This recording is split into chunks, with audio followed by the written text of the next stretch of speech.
Welcome to the Growth Shift. I'm David Zilstra. Here's what I've learned after years in business. Every leader who's built something meaningful has a story, but the moment they had to shift, when failure forced innovation, when change became opportunity, when they chose growth over comfort. On this show, we dive into those pivotal moments, the setbacks that became breakthroughs, the strategic shifts that accelerated growth, and the frameworks that turned obstacles into opportunities. Because here's the truth. In a world where change is the only constant, the leaders who thrive aren't the ones who avoid failure. They're the ones who've learned to shift strategically through it. So whether you're facing your own pivot point or just want to learn from someone who's been there, you're in the right place. Let's dive in.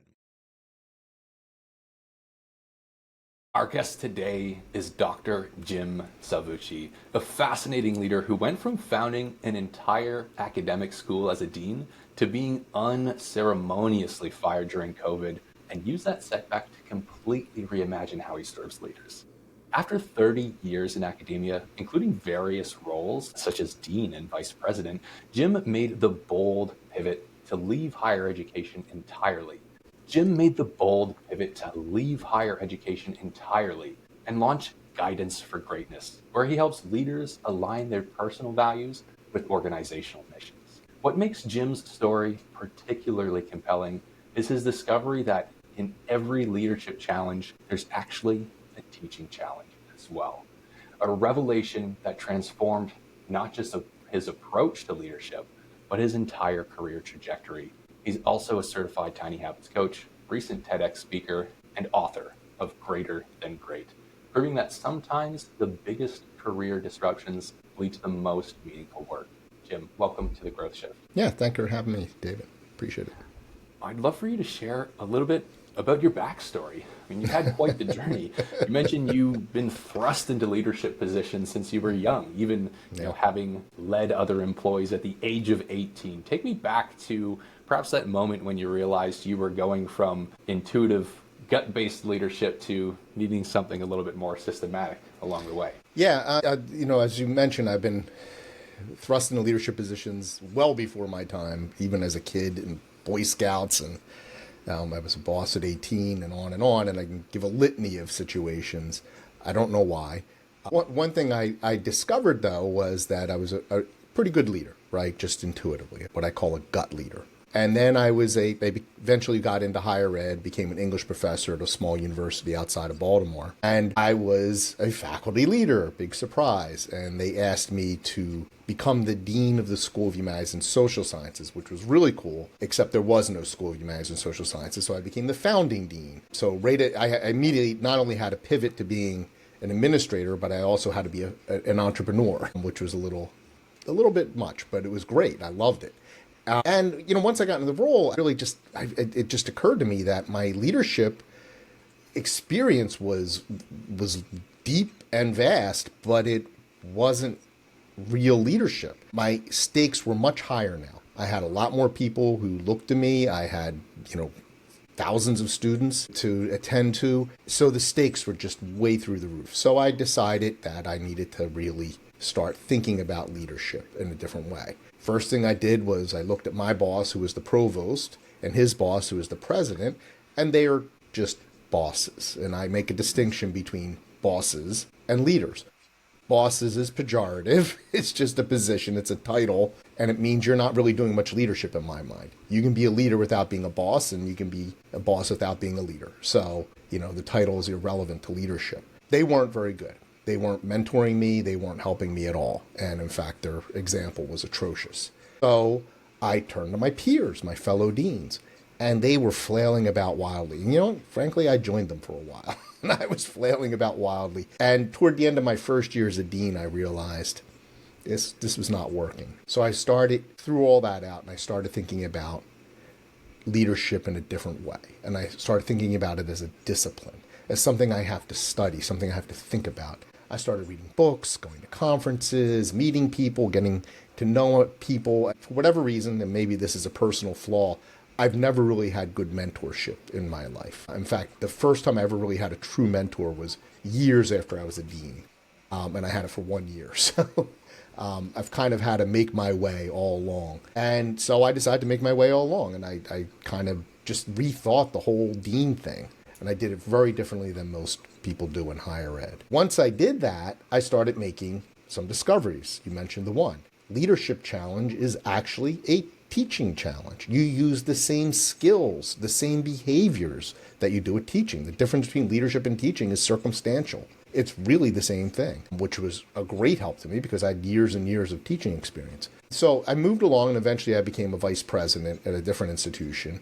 I got away from that other place that had become so toxic, it was unreal. And then I moved on to another place after that, and that's when I lost my job unceremoniously, was taken away from me because the president and I were not getting along very well, and we did not see eye to eye on those things. And I don't know why any president of an institution would hire a change agent like me, and that's how I always present myself, and not want the person to make change. It's just a very odd circumstance, but I've seen that a million times in higher ed. It's really very interesting. It's one of the flaws in higher ed. So I left that, and that was around COVID, and I really got to see what higher ed looked like from the outside. And looking in, I was not impressed. There's a leadership crisis across the board. It's gotten worse since then, and I really just decided I didn't want any part of it. So I rethought what I was doing. I'd spent my career in higher ed. I was on a trajectory to become a president, and I would have been a pretty good one. But I decided I'd leave all that behind and do what I really love, which was helping young people become great leaders. I did that as a dean, as a vice president. I mentored people, I coached them, I brought them along, I taught them how to tap into their values, how to use the mission of the institution to their advantage, to create a culture. And I love doing that work, and so that's what I turned to. If we look back at your journey of leadership and the experiences that you had along the way, I mean, you were a gut leader, right? Mm-hmm. Ever from the time that you were 18.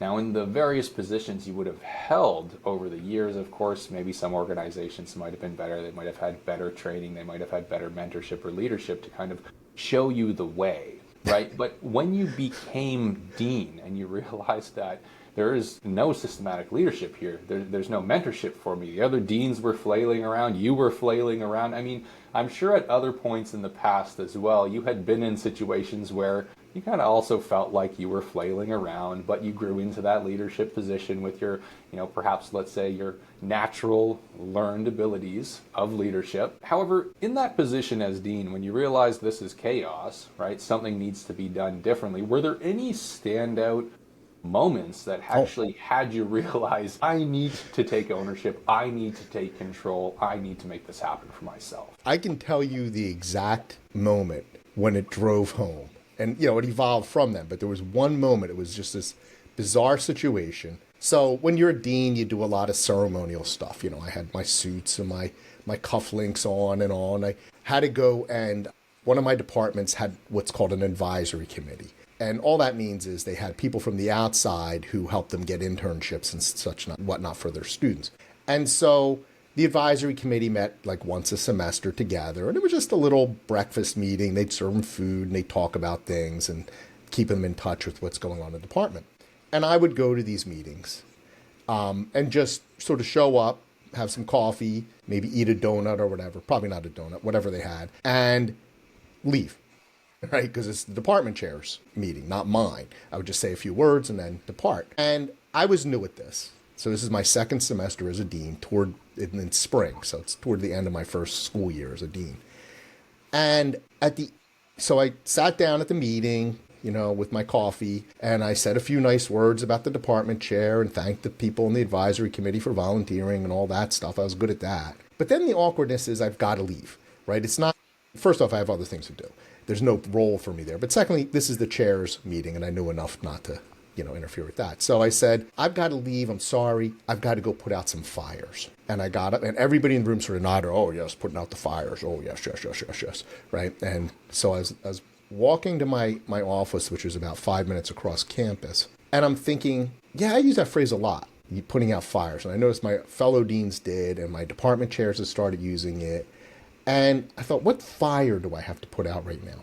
David, I had to make a phone call. Okay. That was a fire in my brain, this urgency to make a phone call. And it wasn't even an important phone call. And if you know the Eisenhower matrix, there's a distinction between urgency and importance. And so I'm walking to my office, I'm thinking, what an idiot, what an ass I am, sitting there making myself sound like I'm so important I got to go put out fires when there's not even a spark to put out here. There's nothing. And I just suddenly had this revelation that I was a fraud, that I was promoting myself as a leader in a way that made me sound more important than I was, and I wasn't that important. And so I started thinking about that, and that's when things shifted.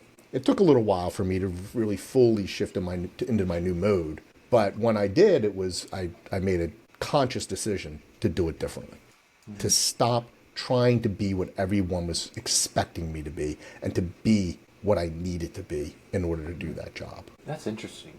Now, up until that point, surely you were still a good leader, right? Because you wanted to help people, you wanted to show them the way, you wanted to teach them, right? And mentor them. But perhaps you weren't a systematic leader at that point in time. I mean, that realization of, I'm a fraudster, right? Regardless of my qualifications, my knowledge, my previous track record of leadership. In your experience, do you think that is something that is common or prevalent in leaders today who perhaps either have or don't have the direction that you did at that time? Yeah. Yeah. In a word. Oh, yeah. Here's one of the things. You said I probably was pretty good. I was okay as a dean, but there were a lot of conflicts when you're dealing with faculty, and I knew virtually all the faculty from being a faculty member with them. I was their colleague, and then I went to being their boss's boss. I actually leapt over being a department chair. I was never a department chair. And it was a new role. And some people challenged me, and I mean challenged me. Some of the older professors in particular who were, they didn't like authority and that sort. But they wanted to be the authority, which I always found interesting. They wanted to tell other people what to do, but they wanted to be told what to do, And I started struggling with that. And I knew these people, and I knew they were, frankly, I hate to use this word, but they were assholes. And one of the first books I read at that time was Bob Sutton's The No Asshole Rule, which I highly recommend. It's a classic, and it really informed a lot of what I did, including how I hired people. And I've hired a lot of people. But, there wasn't anything I could do about them. That institution didn't have tenure, but we had actually at my instigation, we put in a long-term contract program. So these faculty members had long-term contracts. It was tenure-like, and there wasn't anything I could do about them. And they had their virtues, but they weren't good people, right? And they weren't good colleagues, and they were horrible employees. And I didn't handle that well, particularly with one guy. He was the guy who just held a grudge for decades. So he held I was there for 7 years as a dean, and he held a grudge till the very last day. In fact, my last day I had a faculty meeting, and I had like 35 faculty, something like that. It wasn't big, just full-time. Then I had dozens and dozens of adjuncts. But I took a picture of the room, and like a year later, I was looking at the photo, and I sort of zoomed in. I could see he was like giving me the finger. That's a guy who holds a grudge. But, so I was screwing up, frankly. And I was screwing up fast. I was going down. This was not working. And so, I could have become a command and control kind of guy. That wouldn't work. That never works with faculty.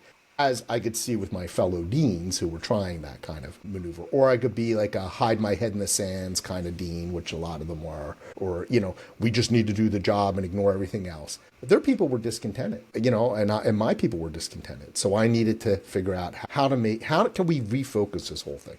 One of the things I did was I focused on the mission. So I started, and I got really good at that later on, especially when I was a vice president. Using the mission, these are our shared values, supposedly. Let's talk about them. And getting people to think about that. And one of the things about working with faculty, which is unlike pretty much everything else, is that they are hyper-focused on whatever's in front of them.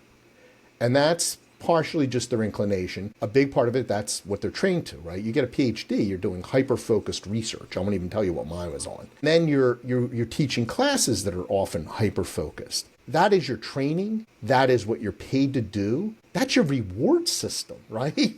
You're not going to advance unless that's what you do. And then we say to them, okay, now we want you to think about like the big picture of the university. What? Right? Well, how do you do that? the mission, right? Focus on those values. What are our shared values? What is it we're trying to do? So I gesticulate wildly when I talk, and I sometimes whack the microphone. And so, what are we going to do? Or what do we do as a people, as an organization, as a culture? What is it we share? And then focus on that. And once you do that, it becomes very, very easy, even for faculty members, to look at the big picture and see where they fit in. So, Jim, you've had a couple of major pivots along the way, right? One of the first most significant being the one you're talking about now, identifying and then developing a systematic approach to leadership, right? And then you left academia entirely, getting fired during COVID, on track record to become a university professor. I mean, it must have been ground shaking, right? Shattering even. Walk me through that experience and how you processed what came next. Yeah, I won't go into the details of what happened, but it's so. Let's just put it this way. I announced that I had saved over $130,000 in one semester by tweaking the schedule, because I had just been at that university about a year, and we were just throwing money away. And very impoverished university, by the way. And we could not afford this. And I worked with the deans, and we came up with this quick system just to fix the schedule, saved all this money. The following week, I got fired by the president. She did not like change. And nor did her favorite. She had a favorite vice president, too, who really hated me. So it was just one of those kinds of things. But it's such a, weird thing, but you see this all the time in academia. Most people just knuckle under or join jerks who are running things, and I refused. So I left, and COVID was it was just before the COVID shutdowns. And so when the shutdowns happened, universities did a really bad job. And I know why they did a bad job, because they hadn't prepared for anything, any contingency whatsoever across the board, because they're devoted to the status quo in ways that are just, it's hard to even describe. Objections to people will object to that, and that they're not telling the truth. They're not being forthright. And so because they're so wedded to the status quo, what did they do? They just took a bunch of lecturers and put them online. And so they put the worst teaching into the worst teaching scenario and called that education. I was disgusted by that. And I realized I didn't really want any part of that.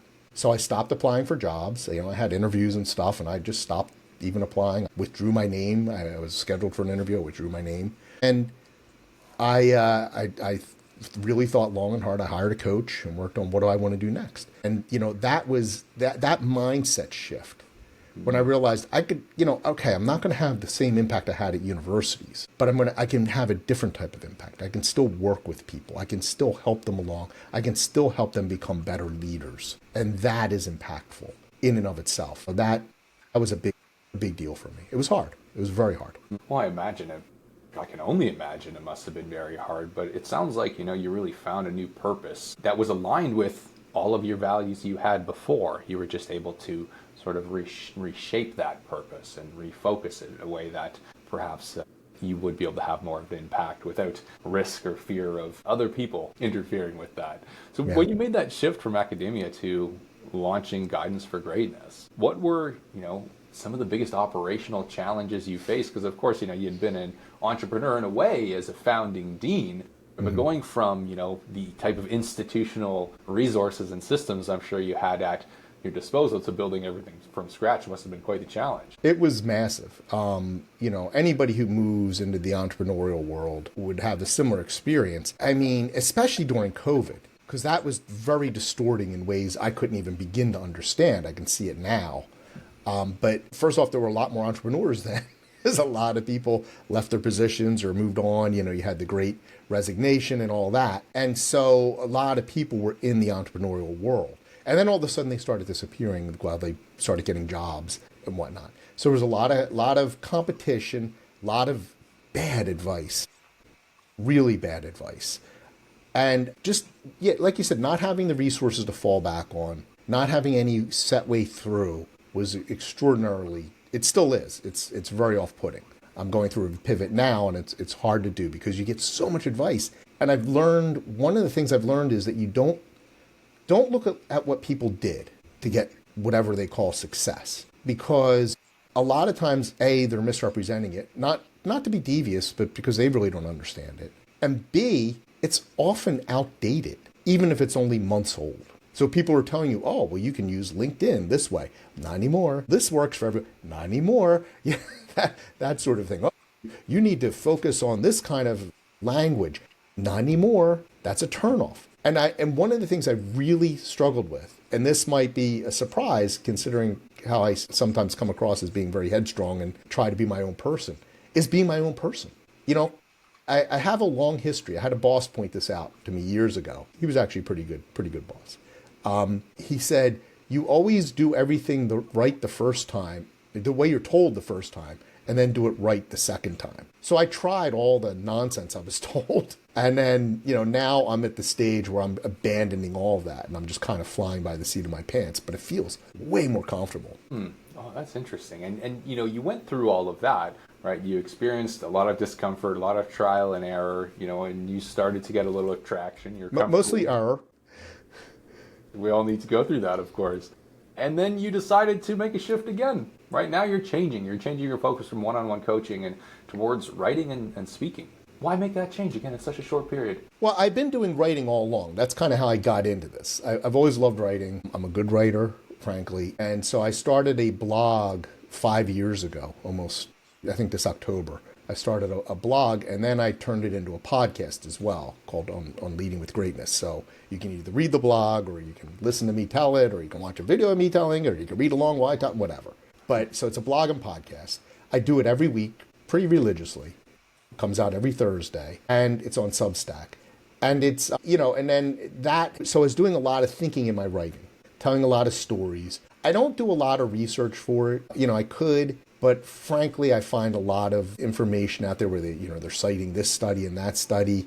I know a lot about research. I'm a former academic. A lot of studies there's one study that says this and there's another study that says that, and they disagree and you chose the one that agreed with you. Congratulations. That tells us nothing.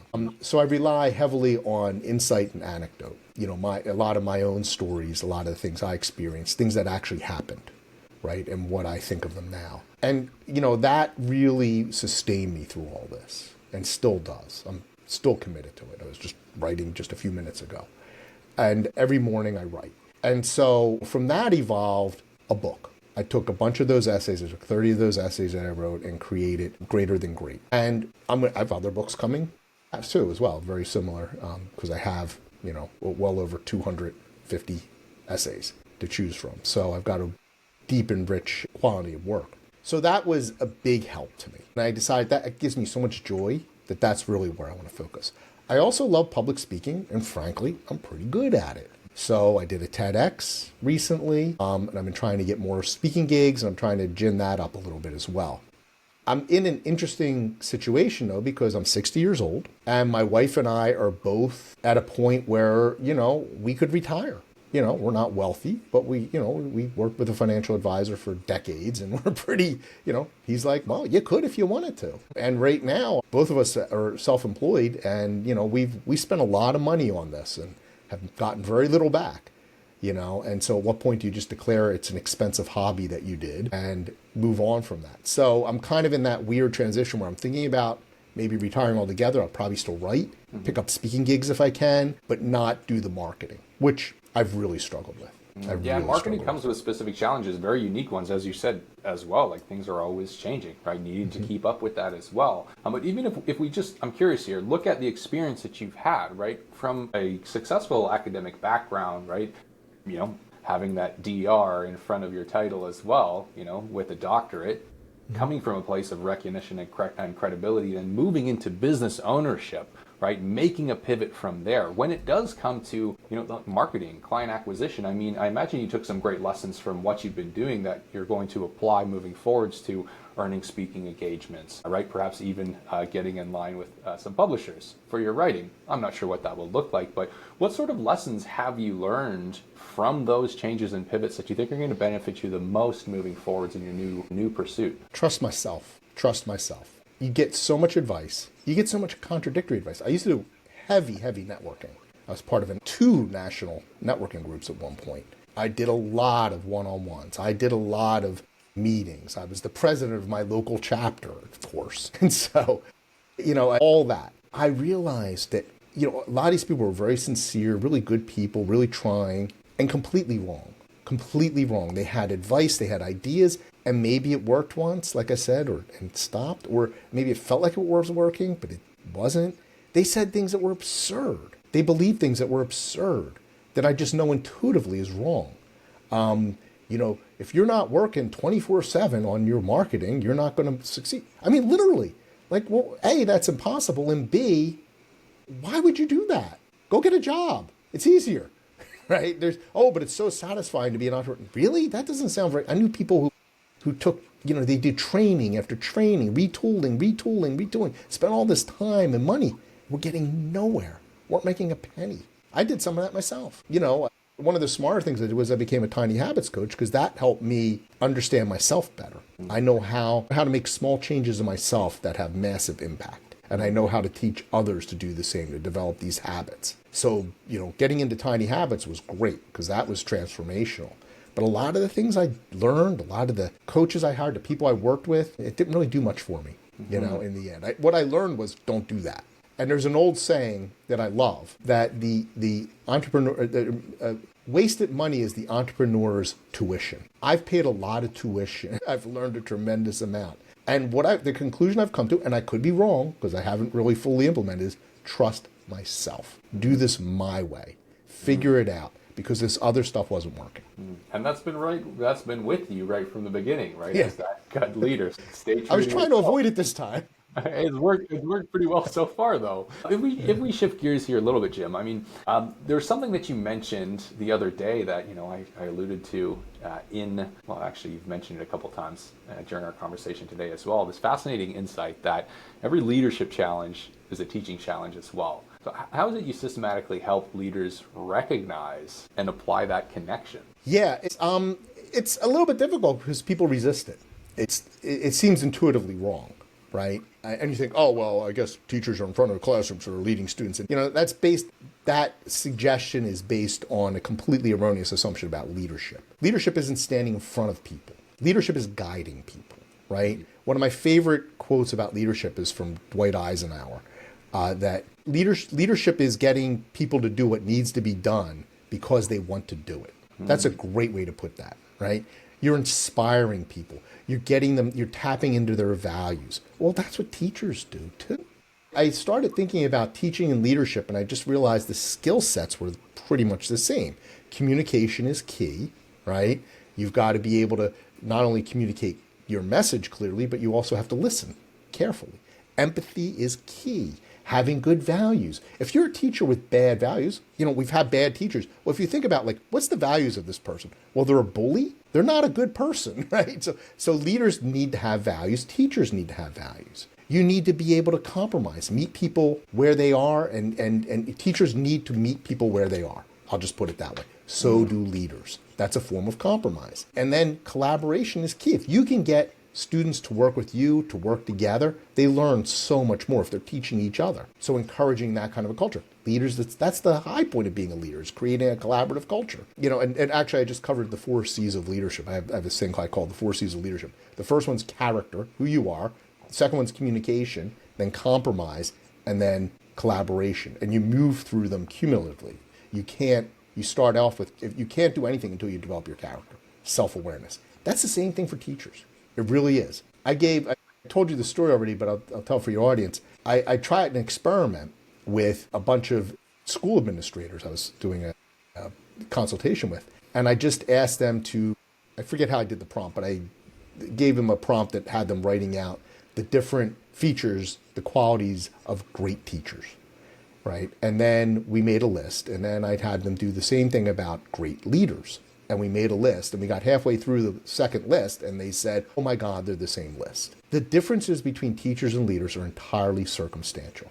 Yes, teachers are often working with younger people. Yes, teachers have usually a set time, a semester, a year with those people. They have set, but other than that, it's the same thing. Now, Jim, you are clearly a subject matter expert, right? You have a doctorate, you have an incredible background in academia. You're a writer, you're a creative. Globally, you are more intelligent than an AI platform who might help you with a little bit of writing here and there, right? Sure, there's the IQ, it has the information, right? It doesn't have the EQ, it doesn't have the eloquence, it doesn't have the ability to put things together in a way, perhaps yet, that will resonate with people, with leaders, as much as surely what could come from your mind. Does AI have much of a role in what you do and how you coach or how you write? Not how I coach, but definitely how I write. In fact, a few weeks ago, I don't know why I never thought of this before, I used Claude, and I had Claude do a comparison between the qualities of a teacher and a leader,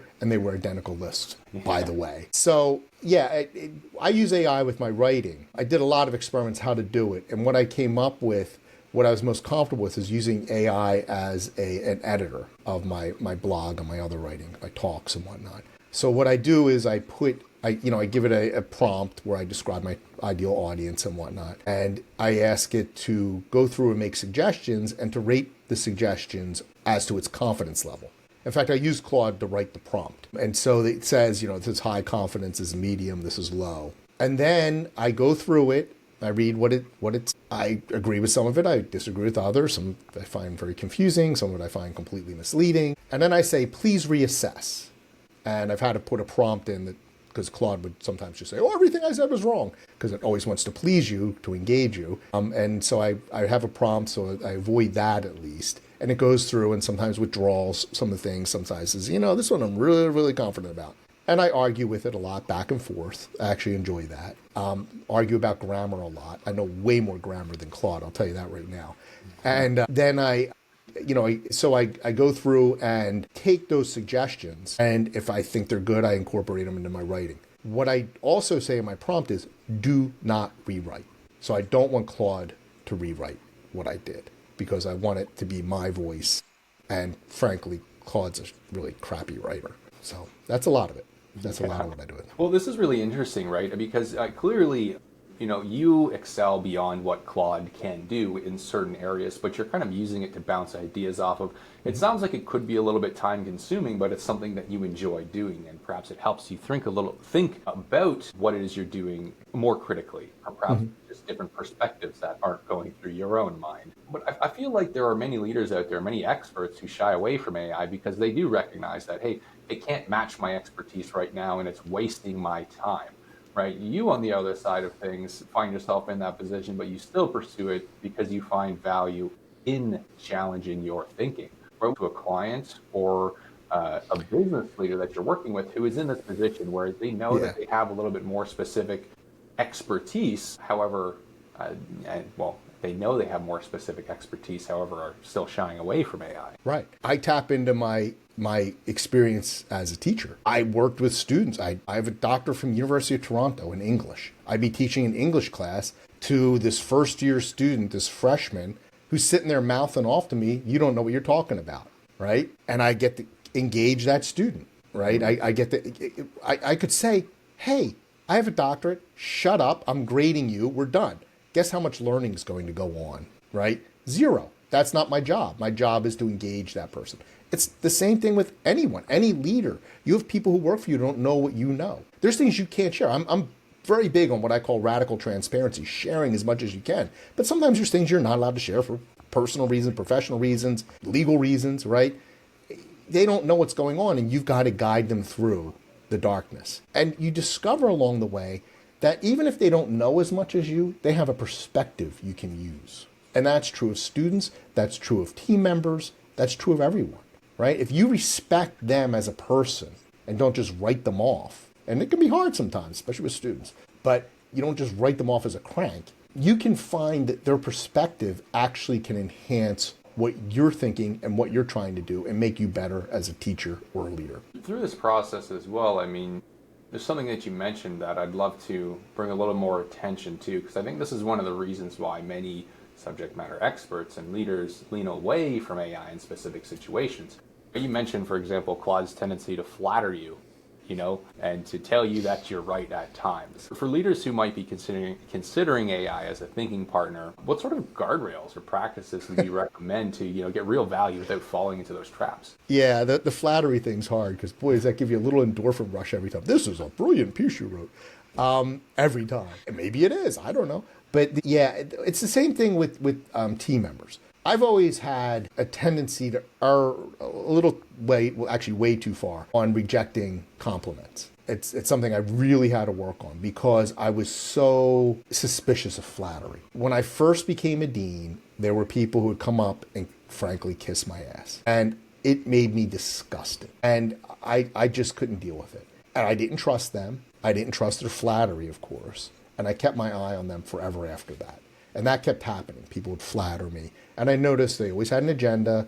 They were being completely dishonest. They actually didn't respect me at all. And they thought they could manipulate me, right? There's no respect there. And I didn't like it at all. But what that caused me to do was overestimate or overcompensate, I should say. And I ended up rejecting genuine compliments, which is not a good thing. And so somebody would compliment me and I'd be like, oh, yeah, whatever. So I had to learn to balance that out. And that took me a long time. I still struggle with that. But that flattery thing, that's something leaders have to learn. They have to learn to reject flattery, to not be duped by it. It is really, really hard because some of these people are really manipulative and they're really good at it. But at the same time, you've got to sort the flattery from genuine compliments because when you reject someone's compliment, you're basically slapping them across the face.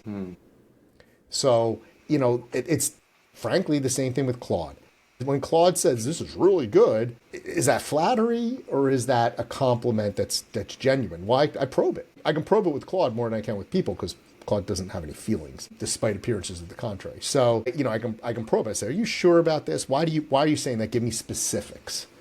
And every now and then Claude says, well, actually, this isn't very good. Here's why. So you can do that, and I suggest people do that. It's actually good practice for dealing with actual people. Fantastic. Excellent practice there, no doubt.